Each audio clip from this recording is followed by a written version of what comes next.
예요. 3차시 수업 시작하겠습니다. 지금 오바트, 팝아트 뭐 이런 것들을 지금 하고 있는데 지금은 이제 그 팝아트예요. 오바트가 아니라. 그래서 지금 팝아트를 지금 하고 있어요. 아직 진행이 안 됐습니다. 아, 요번에는 이 로이 폭스, 리텐슈타인 여러분도 다 아는 유명한 사람들이죠. 그래서 리텐슈타인에 대해서 알아보자 합니다. 리텐슈타인은 그 미국의 팝아스트죠. 그리고 이런 청동, 철판에 그 에나멜로 채색한 조각 사용을 해서 1970년대 이런 추상적인 구상에 접근을 한 화가이기도 합니다. 그리고 1960년대 이런 만해를 주제로 해서 인쇄의 이런 망점을 그린 작품을 발표합니다. 그러면서 이제 리텐슈타인은 유명해졌죠. 뉴욕의 그런 죄송합니다. 뉴욕의 중산층 가정에서 태어났고요. 평온한 이런 유년을 보냈습니다. 청년 시절에는 이런 재즈에 심취한 일에 그가 후에 미술의 방향을 설정하는 데 큰 영향을 미쳤다고 합니다. 또 이 그 리텐슈타인은 오하이오 주립대학에서 본격적으로 이런 미술 공부를 시작했는데요. 초기에는 이런 추상 표현주의 그림을 그리다가 1961년 이후에 이런 만화 이런 것들을 차용해서 최초의 팝 회화들을 그리면서 명성을 얻었고요. 5년간 대학 교수를 지내다가 전업으로 전향합니다. 그리고 1977년부터는 이런 채색된 이 브론즈 조각을 시리즈로 제작하기도 했고요. 앤디 워홀과 더불어 미국에서 가장 사랑받는 이런 팝아트, 이런 창시자로 명성을 얻고 있습니다.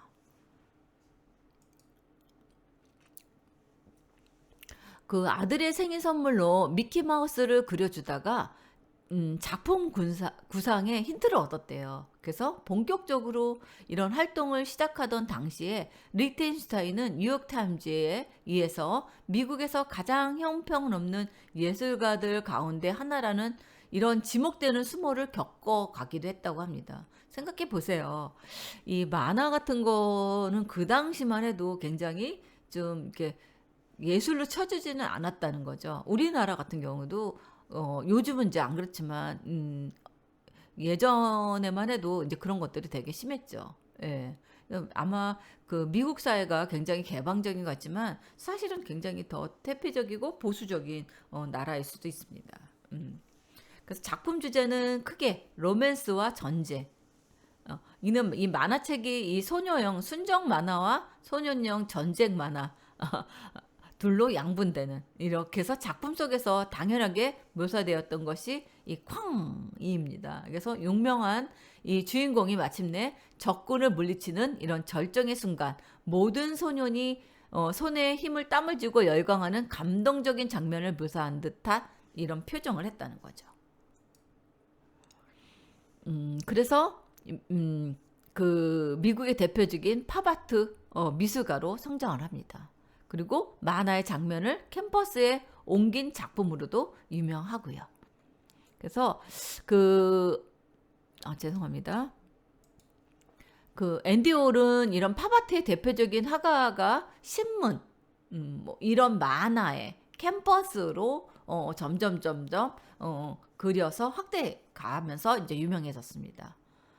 이 만화가 가치는 단순하지만 거기에 강렬한 선, 단순화된 색채 이런 표현력이 유체로 이렇게 표현했는데 굉장히 독특했다는 거죠. 그리고 리텐슈타인의 이름은 원래는 릭턴스타인이라고 읽기도 했대요. 그의 이름이 미국 영어식 발음으로 읽었을 때의 일이고요. 독일식 발음상 그의 이름을 리텐슈타인이라고 읽는 것에 그렇게 정했다고 합니다. 그리고 이 미국의 팝 아티스트 만화 밴데이 도트를 예술 문화에 도입한 작가가 최초입니다. 만화를 예술로 도입을 했다? 대단한 거죠. 그래서 작품 스타일은 이런 미키마우스를 좋아했던 아들에 의해서 작가가 그려준 이 만화, 그림으로부터 시작이 되었다는 거죠. 질 낮은 문화 분야, 단순한 재미를 위해 분야했던 이 만화를 예술로 승화시킨 리텐스타인은 단순화된 이런 형태와 뚜렷한 이런 윤곽선이 특징인 이 미국 만화를 기계적인 인쇄 방식인 이 망점으로 작품을 제작했다는 게 아주 특이하죠. 흑백과 더불어서 밝은 원색으로 제작된 그의 작품에는 대사가 적혀진 말풍선이 등장하기도 하고요. 전쟁, 만능 물질주의에 대한 비판, 인간의 관계 사랑과 같은 주제를 주로 다루었습니다. 가장 미국적인 미디어의 만화를 통해서 가장 미국적인 모습을 작품으로 승화시킨 작가라고 볼 수 있습니다. 지금 이 리스탄슈타인의 작품이 이 밴데이 도트, 그러니까 망점이란 얘기입니다. 지금 이렇게 다 작품에 이렇게 점점점점 망점을 이렇게 했어요. 이게 그 사람의 독특한 방법이죠. 그리고 이런 말풍선으로 이렇게 그 이야기를 하고요. 그래서 만화도 예술이 될 수 있다는 이런 기발한 발상, 이것들이 시작된 겁니다. 그래서 리텐슈타인은 이 만화의 작품이 작품으로 된 거죠. 그래서 가격이 어마어마하잖아요, 지금. 그죠? 예. 근데 이게 이제 아주 독특했던 거죠. 만화지만 이런 그 도트를 했다는 거하고 이런 거친 이런 윤곽선을 했다는 게 이게 독특한 특징이라고도 볼 수 있습니다. 또 리텐슈타인의 작품은 이런 망점을 있겠지만 이런 만화도 예술이 될 수 있다는 이런 기발한 이런 발상, 그래서 와우 와우 와우 와 쾅 하는 뭐 그런 이런 작품을 이거를 만화인데 이걸 작품으로 이제 만든 거죠. 그래서 그 당시 사람들은 또 이해 못하고 막 그렇게 했었겠죠. 굉장히 획기적인 또 이 그 만화였기 때문에. 예. 그 내 작품이 원래 이미지에 가까울수록 그 안에 담긴 내용은 더 위협적이고 비판적이다. 그렇게 이야기를 했습니다. 그래서 이런 건물, 랜드마크 비슷한 이런 건물을 뭐 이런 식으로 도트로 이렇게 표현을 한다든가, 지금 이거는 뭐 이렇게 건물 위에서 막 불이 나오는 그런 장면인 것 같아요. 그래서 그것들을 이렇게 표현을 했습니다. 그래서 선명한 검은색 테두리와 형태를 메꾸는 점, 밴데이점이죠. 이것은 그가 직접 드로잉하고 채색한 것이 아니라 기계적인 방법으로서 구멍이 뚫린 판을 사용해서 색점들을 만들어내는 작업이라는 거죠. 그래서 대량 생산과 대량 소비와 당시 시대적인 상황을 담당하고 냉철한 그 시각으로 어떠한 주관도 들어가지 않는 이 시각으로 작품을 제작했다고 볼 수 있습니다. 가장 미국적인 매스미디어의 방식은 미국과 미국인의 전형을 보여줬다고 할 수 있습니다.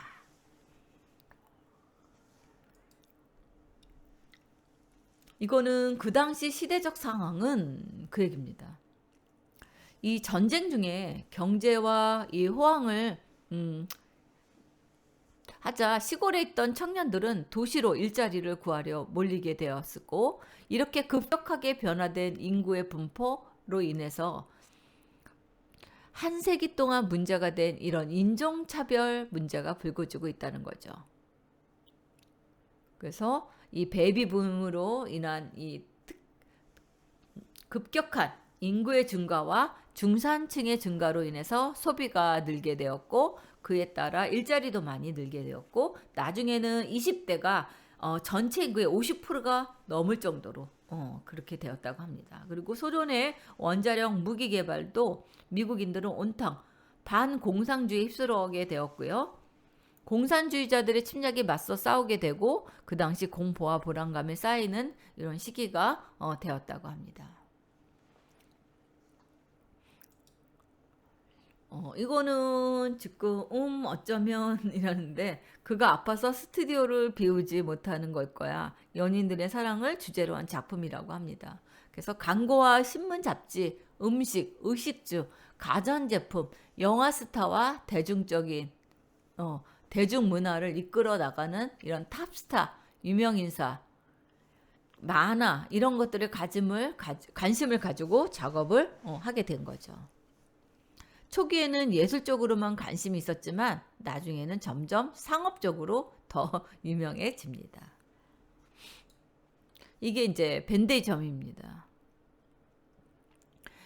밴데이 도트는 이 프린팅 과정에서 나오는 것으로 일러스트 작가자 이 프린팅 작가인 이 베냐민 헨리 데이 주니어가 1879년 붙인 이름이라고 합니다. 이 효과적으로 이미지를 살리기 위해서 색감과 시각적인 이런 착시감을 필요한데 이때 작은 색깔의 점들은 촘촘히 배치해서 겹치게 된다는 거죠. 그래서 1950년에서 60년대 만화책들은 이러한 밴데이 도트를 사용하였는데 네 가지의 그 색깔, CMYK죠. 이런 것들을 이용해서 그림자를 사용하기도 하고 그 혼합으로 초록, 보라, 오렌지 그리고 밝은 톤을 만들어 내기도 한다고 볼 수 있습니다. 이게 이제 행복한 눈물 아주 유명하죠. 다중적 감정을 가진 만화 특유의 쿨한 표현 방법이 갖는 긴장감이 나를 매료시킨다.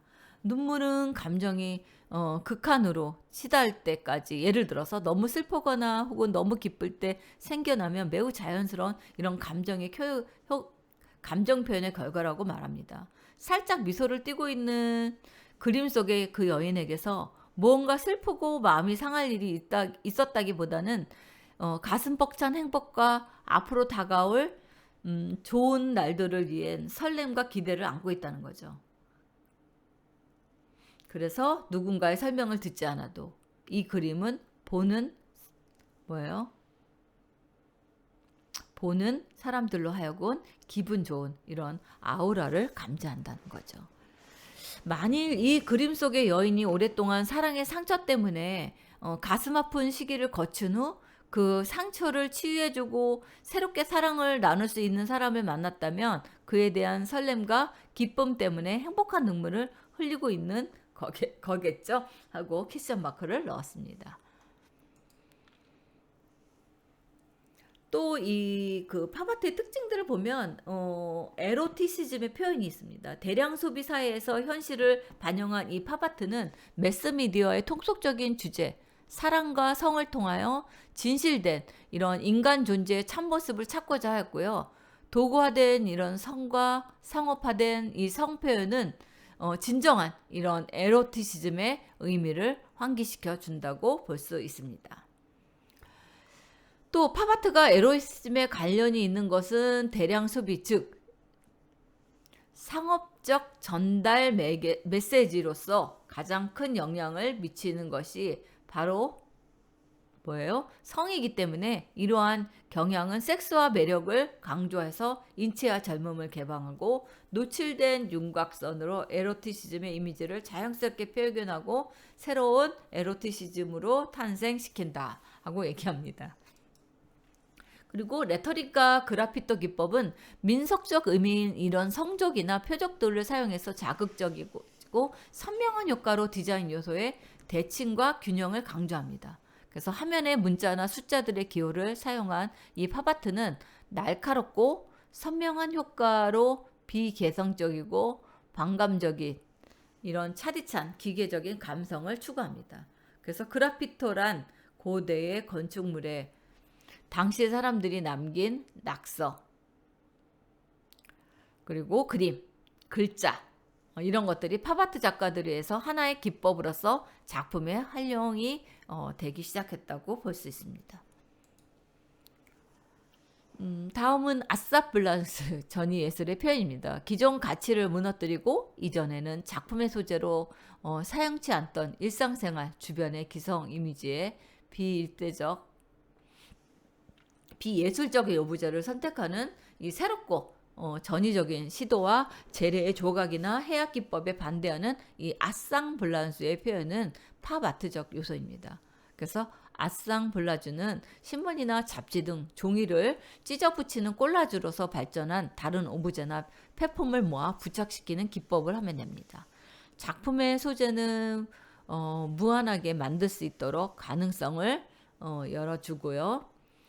단편된 그 단편들이 의미하는 이미지에서 벗어나 새로운 이미지의 작품을 창조하는 유기적 이런 형성을 암시하는 그 역할을 했다는 것을 볼 수 있습니다. 즉 일상적인 오브제를 소재로 포함시켜 조형화시킨 것입니다. 다음은 키네틱 아트입니다. 키네틱은 이 물리적인 용어로 운동, 동적인 이런 움직이는 예술이라고 번역합니다. 1950년 후반부터 활발해진 이런 미술 표현의 하나로 작품 그 자체가 움직이거나 작품 속에 작품 속에 움직이는 부분을 표현한 예술 작품입니다. 그래서 미래파, 다다이즘에서 파생된 것으로 작품의 대부분이 이런 조각의 형태로 나타난다고 볼 수 있습니다. 공기의 그런 흐름이나 형태의 구조에 따라서 상하 좌우로 움직이고요. 형태에서는 미묘한 변화를 보이는 모빌, 그리고 시각적으로만 움직이는 이런 오바트, 키네틱 아트의 그런 그 범주에 포함된다고 볼 수 있고요. 최근에는 이런 빛 자체를 소재로 해서 하이라이트 화이트와 결부되기도 합니다. 키네틱 아트 특징은요. 움직이는 미술이라는 뜻과 키네틱 아트입니다. 작품의 대부분이 이런 조각의 형태를 가졌고요. 미디어의 발달로 비디오 아트, 홀로그라피, 라이트, 첨단 기술, 그런 미술의 이런 것들이 생겨나기 시작을 합니다. 단순한 기계의 혁명에서 그 영향에 의한 여러 효과와 결과에 주안점을 두는 키네틱 아트로 변환된다고 볼 수 있습니다. 알렉산더 칼도입니다. 몬드리안, 호라미로, 한스 아우프, 마르셀 디상과 사귀면서 그들의 영향을 많이 받았던 키네틱 아트의 선구자입니다. 칼더 얘기하는 겁니다. 그래서 몬드리안의 작품을 움직이게 하고 싶어 하면 이 구체적인 표현이 움직이는 조각 모빌이었습니다. 죄송합니다. 목이 아파가지고 물 한 잔. 예, 모빌이란 용어는 디상이 붙여주었다고 했죠. 그래서 그는 이런 기계공학을 전공한 덕분에 모빌을 제작하는 데 필요한 이런 형태 구조, 균형 감각에 대한 이해력을 발달시킬 수 있었고요. 그의 대표작은 대부분 공기의 흐름에 의해서 미세하게 움직이게 고안되어 있어서 작품을 관람하는 사람들로 하여금 수동적인 이 관찰자가 아닌 작품의 움직임을 직접 이끌어내는 참여자가 변화시키는 의의와 함께 가지고 있다고 볼 수 있습니다.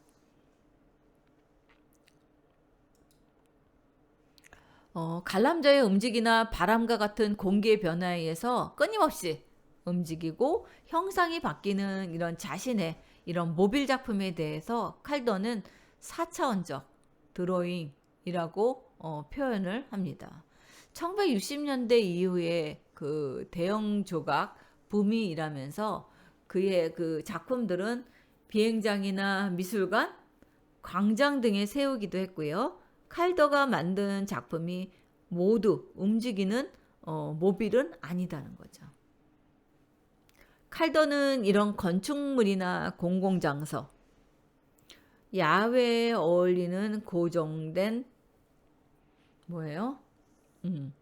그 형식의 이런 조각품 이런 것들을 만들었는데 칼더의 작품을 본 예술가 아르프가 움직임을 표현한 모빌과 반대되는 이 스테필이라는 이름을 붙여주면 그 어떻게 했느냐 하고 이런 칼더의 작품을 구부짓는 이 미술 용어가 되기도 했습니다. 그리고 이 칼더의 스테빌은 육중하고 거대한 규모에도 특유의 날렵한 형태 처리가 가볍고 경쾌한 느낌을 자아내며 현대 건축물과 경쾌한 조화를 이룹니다. 이게 그 칼더의 모빌입니다. 그래서 알렉산더 칼더는 이런 모빌, 일종의 그 오브제로부터 정제되고 복잡하며 정교한 모습으로 이 공간을 차지하는 그런 역할을 합니다. 처음에는 이런 모빌을 했고요. 나중에 후에는 모빌이 아닌 이 스테빌러 작품을 했습니다. 그래서 완전히 고정된 구조물. 그리고 이런 여러 형태를 결합해서 만든 것으로 보는 각도에 따라 다르게 보이는데요. 지금 이 작품을 만들고 지금 기법이랑 여러 가지 소재가 좀 변해했다는 것을 알 수 있습니다. 30년대에는 이런 모빌이나 이런 것들을 많이 했다면 현재는 이런 그 스테빌이 모빌이 아닌 이런 스테빌로 작품을 했다는 것을 볼 수 있습니다. 키네틱 아트는 움직이는 미술이란 뜻으로 작품의 대부분이 조각의 형태, 운동감을 표현하거나 실제로 운동감을 가지고 있는, 그리고 주로 야외 공간에 많이 설치돼서 현대 건축물들과 더불어 랜드마크의 상징으로도 많이 제작되어 있다는 것을 알 수 있습니다. 다음은 오바트, 미니멀리즘입니다. 오바트예요. 이것도 마찬가지로 1960년대에서 1900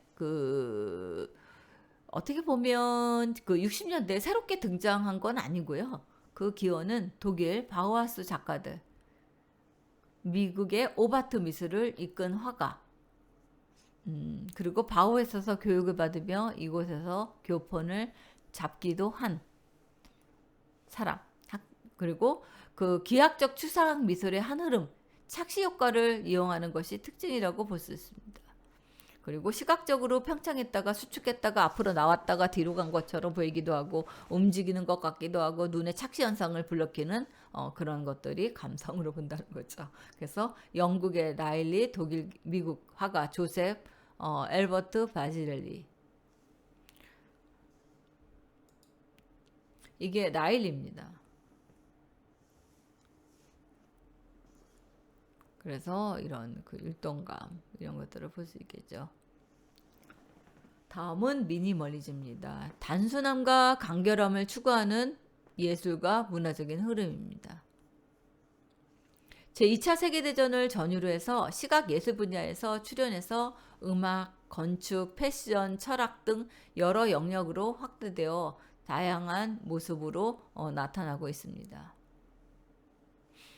회화와 조각 등의 분야에서는 대상의 본질만을 남기고 불필요한 요소들을 불필요한 그런 요소들을 제거하는 경향으로 나타냈고요. 그 결과 최소한의 그 색상을 사용해 기하학적인 이 뼈대만을 표현하는 단순한 형태의 미술 작품이 주를 이루게 되었습니다. 미니멀리즘 작품들은 그래서 겉으로는 차원이 없습니다. 하지만 이 세상 질서와 통제를 부여하고자 했던 자기들 내면의 절박감과는 좀 어떻게 보면 대조적이라고도 할 수 있겠죠. 패션에도 많은 영향을 끼쳤고요. 금욕주의 철학, 종교적인 흐름 이런 거에도 악영향을 미치고 있다고 합니다.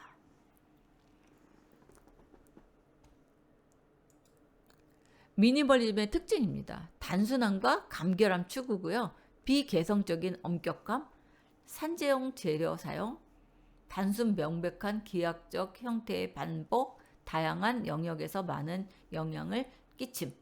그래서 단순성, 병력성, 반복성, 사물성, 순수성, 조연성을 가지고 있다고 볼 수 있습니다. 미니멀 작가의 대표적인 사람은 도널드 저드예요. 미국의 미니멀 아트 이론가고요. 회화의 조각의 경계를 넘나드는 특수한 오브제라는 개념을 만들고 이 오브제를 캠퍼스 표면과 형태, 색채의 본질적인 단위로 간주했습니다. 1960년대 초기에는 3차원 오브제를 만들기 시작을 했고요. 채색된 그 나무와 금속의 단순한 입체물, 즉 상자들을 제작하였는데 이 상자들은 가로 또는 세로로 일정한 간격을 두고 배열된 형태를 띠었습니다. 어떤 재료를 만들어진 어떤 모양의 물체, 그 이상 그 이하도 아닌 반복적인 단일화되고 무감정한 그의 작품을 탄생한다는 거죠. 작품의 큰 특징은 유기성이 없다는 것이고요. 위에서 보든 아래에서 보든 오른쪽에서 보든 왼쪽에서 보든 다 똑같은 모형이라는 점이 있습니다. 또 단순 명백한 기하학적인 형태의 반복으로도 나오고요. 하나의 조각의 형태로 존재하지만 그들이 결합되고 하나의 작품이 될 수 있습니다. 그리고 일상에서 사용되는 실제적인 재료로 물질적인 그 특성을 강조해서 그 사각형 중간중간의 여백은 작품이 점유하는 이런 공간에 대한 표시라고 합니다. 저도의 작품은 그냥 사물이 아니라 특수한 사물이므로 사는 이유와 주변 공간에 특별한 감성과 조화를 부여하여 해야 된다고 봅니다. 그리고 미술은 그 자체의 고유한 생명력을 지녀야 한다 하고 이야기를 하고 있습니다. 지금 이게 이제 미니멀리즘의 아주 대표적인 작품이라고도 할 수 있습니다. 그래서 도널드 저드는 이런 아까 얘기한 것처럼 미술과 이론과 회화의 조각의 경과를 드러넘는 특수한 오브제의 개념을 만들어서 이런 캠퍼스 표면과 형태, 색채의 본질적인 단위로 간주했고요. 1960년대 초부터 이런 3차원 오브제를 만들기 시작을 했다고 합니다. 그래서 채색된 이런 나무와 금속의 단순한 입체물, 상자들 뭐 이런 것들도 계속 만들었고요. 다음은 리차드 세라입니다. 미국의 미니멀리즘 조각가. 초기에는 이런 창작의 과정 자체를 중시한 미술 운동을 선언하다가 이후 철을 자료로 특정 장소에 근거한 설치 작품을 제작했다고 합니다. 그의 작업은 공간과 시간, 맥락 속에서의 조각의 의미를 찾는 실험적인 작품 경향을 보여주고 있습니다. 이 시기는 60년에서 70년대라고 했죠. 또 자기 표현은 곧 예술이라는 이 종래 예술 개념을 거부하는 입장에서 엄격하고 비개성적이며 극단한 간결성과 기계적인 엄밀함을 특징으로 하여 기하학적인 예술 형태에 가졌다고 볼 수 있겠습니다. 그래서 특징은 최소한의 예술이에요. 최소한으로 단순화된 있는 그대로의 양식, 큰 색면, 단순한 형체, 패턴의 반복 이런 것들을 이루어서 하면 됩니다. 이거는 리처드 세라예요. 리처드 세라는 이 철이 가진 속성을 변화시키는 작업을 합니다. 그래서 철이 거칠고 강한 느낌을 유연하고 부드러운 표현의 그런 색다른 방법으로 관객을 매료시켰고요. 서로 기댄 채 중력에 의해서 제자리를 지키고 서 있는 조각물이나 오르지 않은 그런 무게로만 지탱하고 선 거래면 철판 작품을 됩니다. 전체적인 맥락 속에서 조각의 의미를 갖고 그 영역을 확대하는 대담한 실험성을 보여주고 있습니다. 단순함과 간결함을 추구하는 운동으로 기본적으로 이런 예술적인 기교나 각색을 최소화하고 사물의 근본, 즉 본질만을 표현해서 현실과 작품의 관리가 소홀해서 진정한 리얼리티가 달성된다는 믿음에 근거하고 있는 운동으로 최소한의 색상을 사용하기 위해서 새로운 그리고 기하학적인 뼈대만을 표현하는 단순한 형태의 미술 작품이라고 할 수 있습니다. 또 이 블랙삭스는 60년대 70년대 걸쳐서 일어난 국제적인 전위 운동이에요. 그래서 블랙삭스는 이런 변화, 움직임, 흐름을 뜻하는 라틴어에서 옵니다. 그래서 삶과 예술의 조화를 가치로 내걸고 출발한 이 블랙삭스 운동은 전 세계적으로 거의 동시에 나타났고 어느 장르에 국한되지 않고 콘서트와 이벤트, 어, 그 출판물 등에서 공통적으로 사용되면서 장르의 경계를 넘나드는 탈장식적 예술 운동이 발전하기 시작을 합니다. 살아있는 예술을 정리하는 한편 문학, 시적, 정치적, 역성의 토래를 한데 융합해서 하나의 방향과 움직임을 정립해서 예술이라는 명목하에 모든 것을 한데 녹이고자 했으며 작가 스스로를 작품에 융화시킴으로써 지금 스스로 되는 작가들도 있다고 합니다.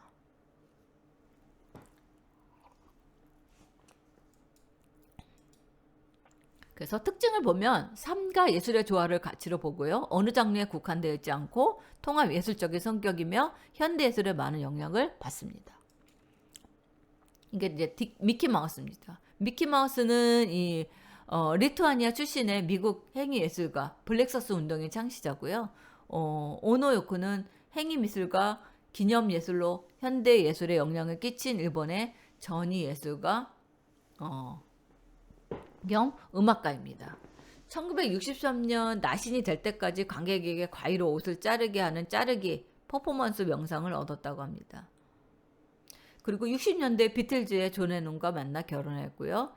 그 둘이 만났을 때는 둘 다 가정이 있는 상태로 사실상 불륜관계. 그래서 굉장히 시선이 좋지 않았다고 합니다. 이거는 참여예술이에요. 이 오노 요코가 소망나무라고 했는데 이게 존경과 명성을 얻는 프로젝트래요. 그래서 소원을 빌어서 그것을 이용해 적고 그것을 나무 위에 묶는 방식 이렇게 그래서 이렇게 메시지 묶는 것처럼 이렇게 한 것 같습니다. 다음은 요셉 보이스 독일의 퍼포먼스 예술가죠. 사회구조의 억압을 제거하고 유일한 힘을 미술로 유토피아적 미술관을 가졌습니다.